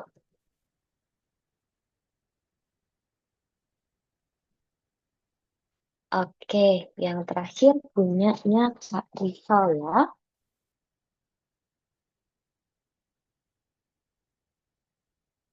Oke, kalau saya lihat di sini, ini nggak masalah juga. Saya tuh sebenarnya bukan tipe orang yang, ayo kalau CV harus ATS friendly, gitu. Tapi memang kalau ATS friendly itu akan lebih mudahkan untuk di perusahaan besar. Tapi untuk hal-hal apa, untuk CV seperti ini tidak masalah juga. Seperti itu. Tapi mungkin balik lagi ya, yang bisa saya komentari di sini, daripada memasukkan data pribadi yang lebih banyak, akan lebih baik untuk kita memasukkan pengalaman dan keahlian yang lebih banyak. Seperti itu. Seperti di punyanya Karifal ini kan ada pengalaman sebagai anggota ekstrakurikuler paskibraka, seperti itu ya. Mungkin bisa lebih dijelaskan nih pada saat ekstrakurikuler tersebut, itu tanggung jawabnya apa saja dan impact-nya apa saja yang sudah Kak Rifa lakukan di dalam ekstrakurikuler tersebut. Seperti itu sih mungkin dari saya. Oke, Miss, ini masih ada tiga lagi. Kira-kira apakah masih boleh, Miss? Boleh, nggak apa-apa. Oke, sebentar ya. Saya izin stop share dulu. Oke, teman-teman mungkin barangkali ada pertanyaan atau follow up tambahan nih yang mungkin ternyata baru kepikiran. Boleh banget nih untuk disampaikan. Nah, oke, sebentar ya, Miss. Nah, ini tuh mungkin kita review beberapa CV yang masuk ya, Miss. Tapi mungkin posisinya itu sebagai volunteer. Nah, kadang kami juga bingung gitu ya sebagai ya social project kan ya. Dimana kita kan tahu ya kayak volunteering itu kan dia sebenarnya kayak tidak dibayar atau unpaid gitu ya. Tapi kan beberapa tuh yang mungkin berekspektasi, oh, apakah ini pekerjaan gitu ya. Tapi mungkin coba nih Miss, bagaimana nih? Mungkin untuk tanggapannya, kalau mungkin ini ternyata CV-nya di bidang kreatif dan ini lumayan cukup banyak. Saya coba mungkin untuk unduh terlebih dahulu. Oke, nah jadi ini dari Asyafa, dari Kak Asyafa ini Miss. Tapi di sini malah tidak ini ya, tidak ada nama di atas. Seperti ini. Nah, iya, nah ini yang harus benar-benar dilihat nih teman-teman. Kita penting juga untuk memasukkan nama kita ya di eh, Hmm. CV. Mungkin kayak kelihatannya sepele gitu ya, Iya, gampang oke. gitu. Tapi sebenarnya itu yang penting juga karena itu yang bakal nge-branding kita ke depannya kan. Karena eh, HR di sini bukan cuma sekedar lihat CV teman-teman, tapi dari nama tersebut kita akan mencari di LinkedIn juga Hmm. gitu. Oke. Dan ini ke bawahnya mungkin nih ada personal data, terus Nah, pengalaman-pengalamannya. untuk personal data ini bisa banget daripada dijelaskan secara deskriptif kayak gini, terlalu panjang lebar, terlalu bertele-tele, akan lebih baik. Ini simple aja, ringkas aja, benar-benar mungkin cuma satu dua kalimat tuh udah cukup kok sebenarnya untuk menggambarkan personal data. Biarkan nanti pengalaman-pengalaman teman-teman yang berbicara kayak gitu. Hmm. Dan kalau soal kayak volunteer tuh perlu nggak ya dimasukin ke CV? Perlu. Hmm. Selama itu kegiatan yang bermanfaat, masukkan saja. Itu akan menjadi nilai tambah juga buat teman-teman. Kayak gitu. Mungkin ini kita lanjut banyak Miss. Ada pengalaman pendidikan dan wah ini dua slide ya mungkin. Dua Nah, page ya. dua page ya. Sebenarnya untuk CV kan lebih baik kalau diringkas menjadi eh, satu halaman aja sih teman-teman karena akan lebih ringkas juga dalam membacanya.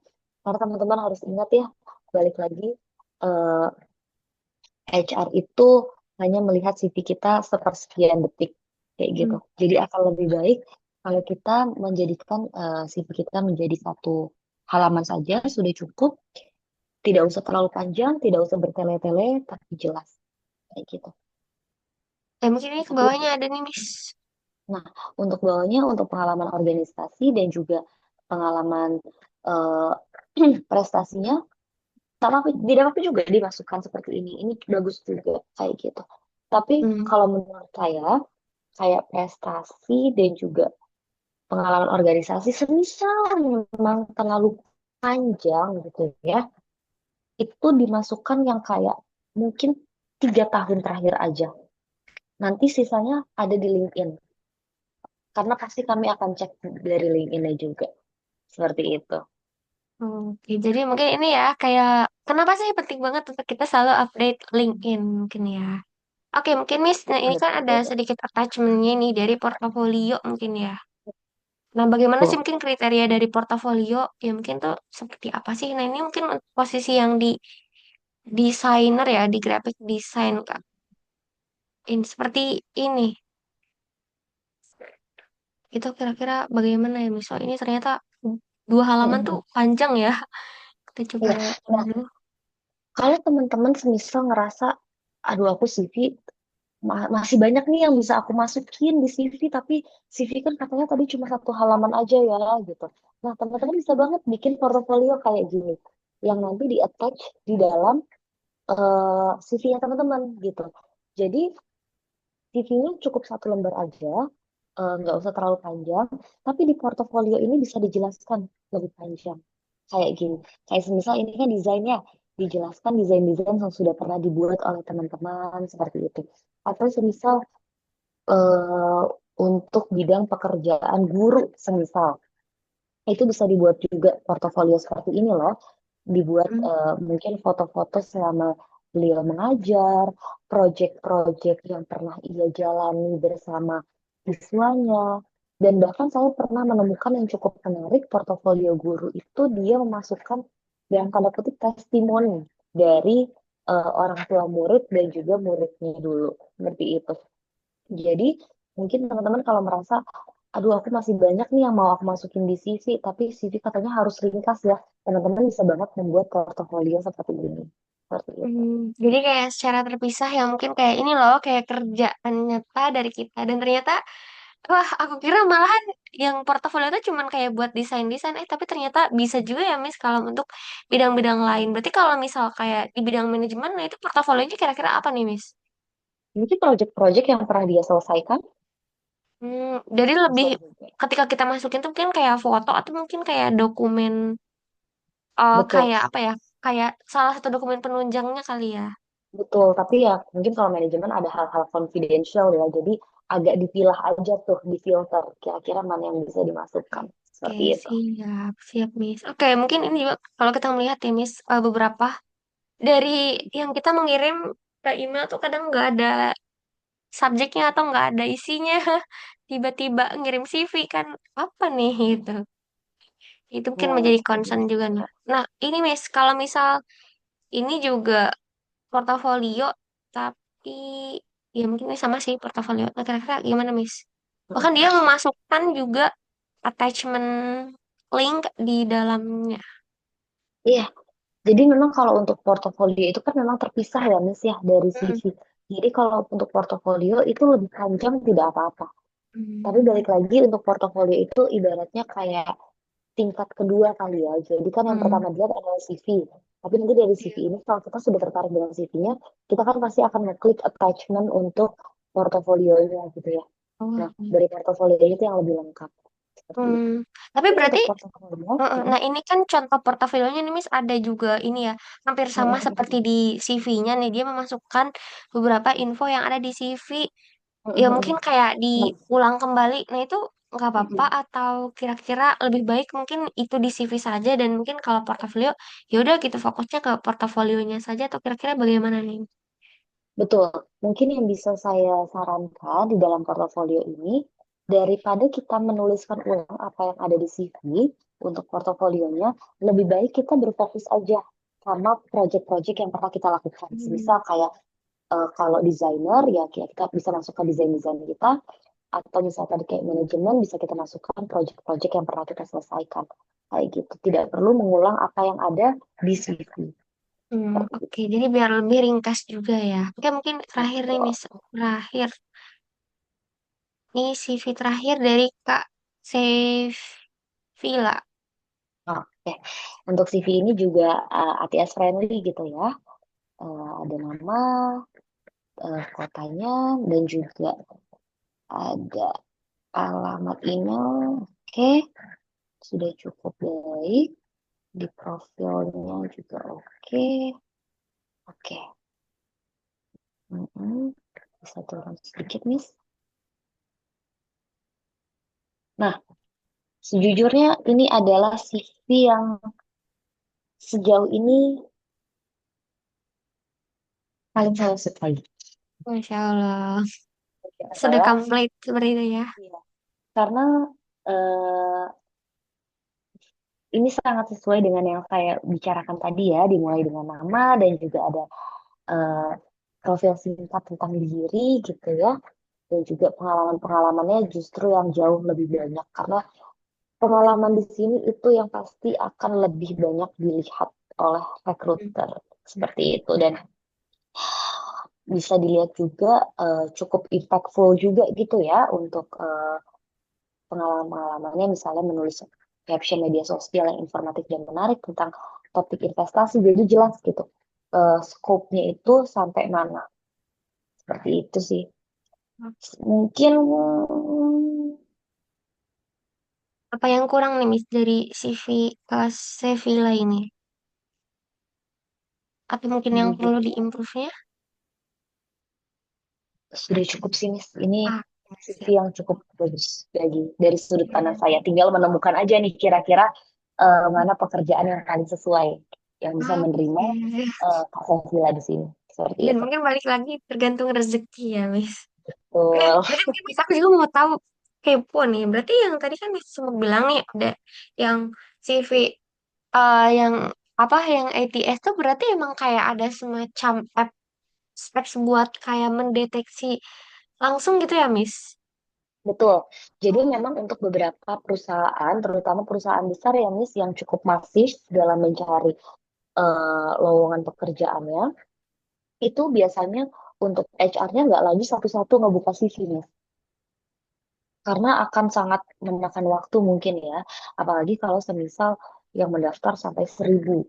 Kita nggak mungkin kan melihat CV ribuan dalam satu waktu. Jadi yang dilakukan oleh HR tersebut adalah ada aplikasinya, yaitu dengan ATS. Itu. Jadi kalau memang teman-teman berminat untuk mendaftar ke perusahaan yang mungkin yang perusahaan besar, saran saya alangkah lebih baik untuk menggunakan ATS friendly agar lebih mudah terbaca. Gitu. Sip. Masya Allah. Miss, ternyata di sini masih ada dua, dua orang susulan nih yang pengen di-review. Katanya CV-nya, boleh nggak ya? Ya mungkin baru baru nyusul nih masuk ke Zoom-nya. Boleh nggak, Miss? Katanya. Boleh. Boleh. Ayo nih untuk Kak Agustin. Masih kita tungguin ya. Ayo, sebelum sebelum jam 11 nih pokoknya. Ayo Kak Agustin, boleh dikirimkan lewat, mungkin lewat ini ya, nomor yang sudah saya attach. Masya Allah ya. Nah ini nih, ada dari Kak Siva. Oh, Kak Siva Agustin ya, berarti sama ya. Saya kira dua orang, ternyata satu orang. Tapi saya coba masuk ke WA dulu.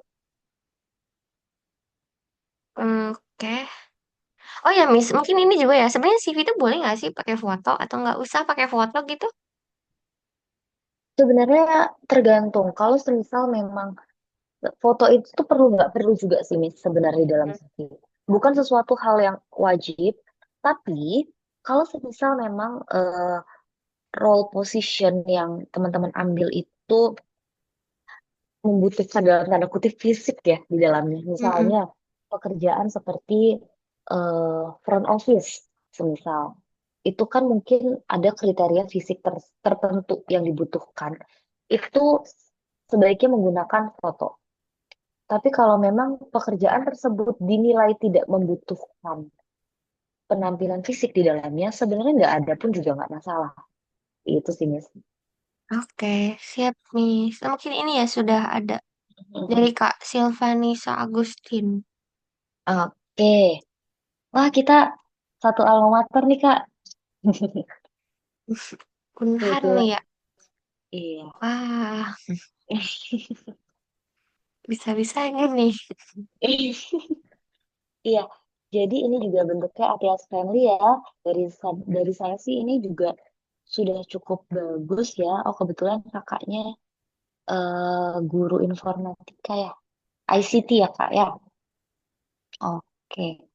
Nah, untuk education ini juga teman-teman ini bisa jadi contoh juga nih di dalam education ditambahkan juga eh, terkait apa aja yang didapatkan pada saat pendidikan tersebut. Kadang kan teman-teman suka kayak, aduh aku masih belum punya pengalaman apapun nih, aku belum pernah, aku bahkan dulu waktu kuliah juga nggak ikut organisasi atau apa, itu bisa dimasukkan seperti ini teman-teman.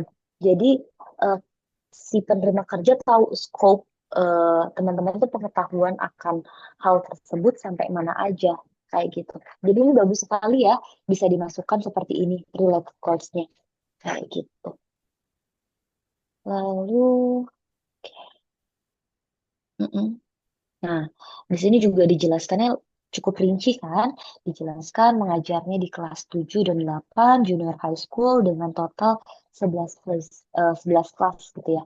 Ini juga lebih impactful di mata recruiter bahwa oh pada saat itu ngajarnya 11 kelas artinya eh, cukup ini nih cukup tangguh nih ibaratnya kayak gitu.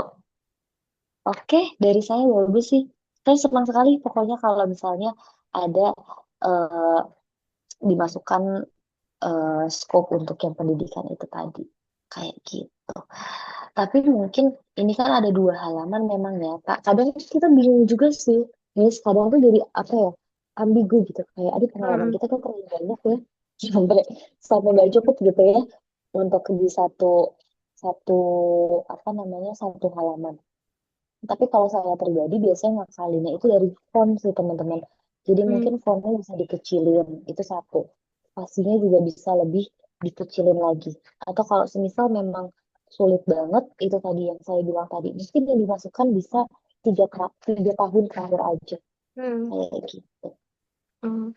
Tapi ini juga mungkin tricky ya, Miss. Terutama mungkin kalau kayak experience ya mungkin atau mungkin achievement yang kadang kan 3 tahun kita dari lulus mungkin kita sudah tidak punya prestasi mungkin mungkin kayak misal kayak mungkin lebih banyaknya di universitas itu mungkin apakah kita harus attach yang kayak quantity over quality or quality over quantity, which one is better? Quality over quantity. Hmm, jadi kayak Karena, ya itu mm, lebih list tapi lebih impactful mungkin ya. betul. Karena kadang bisa jadi tanda tanya juga loh, Miss. Kalau Hmm. semisal dia fresh graduate semisal tahun 2024 dan sekarang Mm-mm. tahun 2026. Tapi dalam 2 tahun itu dia sudah pindah kerja selama 6 kali. Nah, Waduh, tanda itu tanya. bisa jadi tantangannya juga kan teman-teman. Makanya, jadi kita harus apa ya, mindful juga mungkin ya dengan apa yang kita tulis di CV.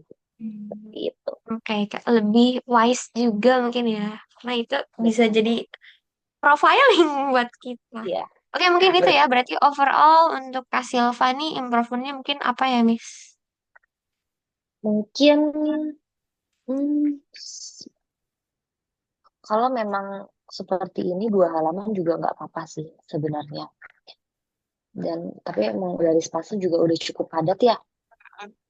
Hmm, atau kalau seperti itu bagian yang untuk kak siapa tadi namanya? Kak Maaf, Silva.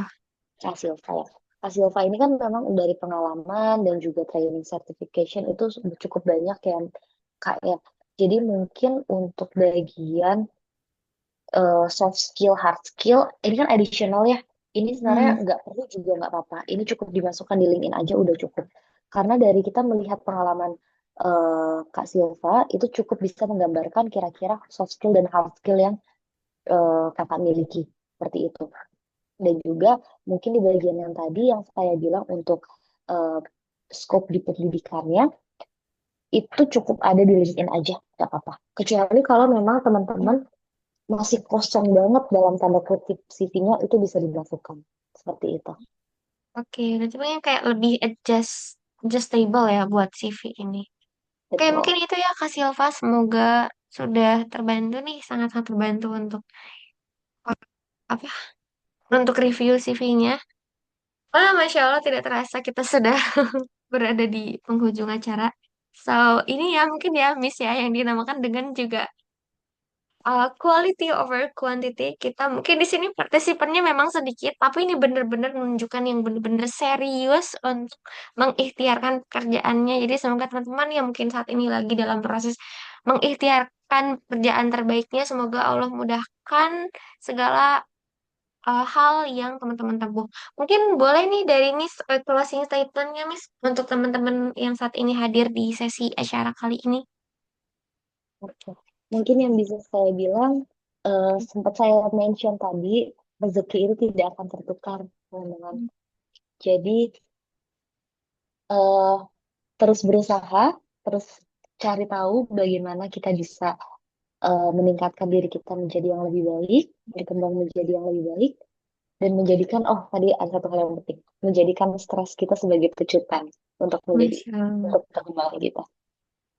Masya Allah. Terima kasih banyak, Mas Tamira. Semoga ini menjadi bekal terbaik ya untuk kita yang mungkin tidak hanya bisa mengikhtiarkan kerjaan terbaik, namun juga menjadi staf kerja yang terbaik yang dimana meniatkan segala hal untuk ibadah. Oke, teman-teman, sebelum kita tutup acara kita di pagi hari ini, mungkin boleh untuk on kamera yuk. Oke nih bagi teman-teman, ayo kita on cam nih karena kan kita juga seperti private ya, private session mungkin dari Kak Nazma, Kak Muhtar, Kak Safra, Kak Agustin, Kak Syamti yang mungkin beberapa sempat datang dan pergi ya, come and go di Google Zoom, di Zoom meeting kali ini. Ayo dong kita on cam nih supaya kita bisa mengetahui satu sama lain. Oke, saya tunggu selama 1 menit ya, sampai 10:49 atau mungkin 10:50 nih. Boleh ya mungkin disiapkan kerudungnya, mungkin diposisikan di tempat terbaik. Ayo Kak Nazma, Kak Muhtar, Kak Safira, Kak Agustin, dan Kak Saumti. Masya Allah. Pokoknya terima kasih banyak ya Mi sudah meluangkan waktunya untuk bisa sharing-sharing di event kami. Insya Allah ini sangat-sangat bermanfaat sekali nih untuk kami menjadi bekal untuk apa ya mengupayakan yang terbaik nih. Oke teman-teman, Demon Cam lagi nggak nih? Ini beneran. Wah, ini nggak bisa nih. Karena Zuma, ayo kamu Tarka, Safra, Kak Agustin. Kan salah satu adab dalam mencari ilmu adalah kita juga menghargai terhadap adanya ilmu ya. Dalam rangka kita, mana nih? Ayo dong, kamu Tar. Karena Zuma, Kak Safra, Kak Agustin. Masih kita tunggu, masih ada 1 menit lagi. Boleh disiapin. Kalau benar-benar gak ada, ya udah berarti private session ya. Aku sama Mister Mira nih. Atau teman-teman nih, kalau misal ternyata nggak mau banget on cam, jadi teman-teman bisa dong ganti kayak profile apa sih Zoom-nya teman-teman untuk coming meetingsnya. Misal menjadi profile file teman-teman, jadi supaya ketika teman-teman pun join meeting, jadi mungkin berhalangan tuh kayak bisa tetap terlihat makanya.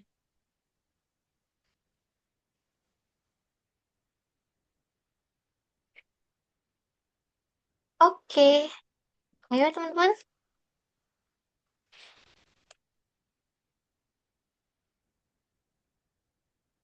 Hmm. Atau jangan-jangan ini ditinggal nih Zoom-nya cuman HP-nya aja, terus orangnya kemana nih? Wow, wow, alam. Masya Allah, terima kasih ya Mi sudah meluangkan waktunya. Mungkin yang di weekend harusnya istirahat, tapi malah sharing ilmu dan pengalaman kepada kami semua. Masya Allah, semoga menjadi berkah ya Miss. Oke, sudah sepuluh lima Amin. puluh Nggak apa-apa Miss, berarti saya akan coba screenshot. Oke, boleh senyum terbaiknya. Miss 3, 2, 1. Nah, akhirnya muncul nih. Oke. Oke, silakan senyum terbaiknya. 3, 2, 1. Ya, sebentar, saya coba save dulu.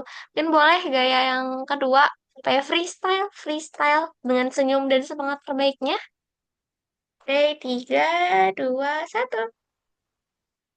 Oke, satu kali lagi deh. Karena saya akan menghilangkan untuk teman-teman yang tidak on kamera. Jadi saya akan hide untuk non video participant sebentar. Oke. Oke, boleh senyum terbaiknya. Sekali lagi. 3, 2, 1. Oke, dan satu kali lagi, apa ya?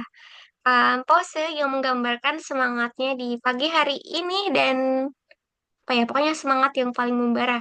posenya bagaimana? Bebas ya, tidak boleh sama dengan yang sebelumnya. Oke, 3, 2, 1. Kak ini tadi belum siap, Kak Agustin. Oke, 3, 2, 1. Oke, sudah. Baik, terima kasih banyak Miss Namira dan juga teman-teman partisipan yang sudah hadir di kesempatan pagi hari ini. Semoga ini menjadi salah satu wasilah yang memudahkan teman-teman dalam mencari pekerjaan terbaiknya. Mari kita tutup untuk agenda kali ini dengan mengucapkan hamdalah. Alhamdulillahirabbil alamin dan doa kifaratul majelis. Subhanakallahumma wa bihamdika asyhadu an la ilaha illa anta astaghfiruka wa atubu ilaik. Oke, kita tutup dengan assalamualaikum warahmatullahi wabarakatuh. Terima Waalaikumsalam kasih banyak warahmatullahi wabarakatuh. teman-teman. Terima kasih banyak, Bismillah dan teman-teman semuanya. Ya, sehat-sehat terus teman-teman. Kita end meeting ya.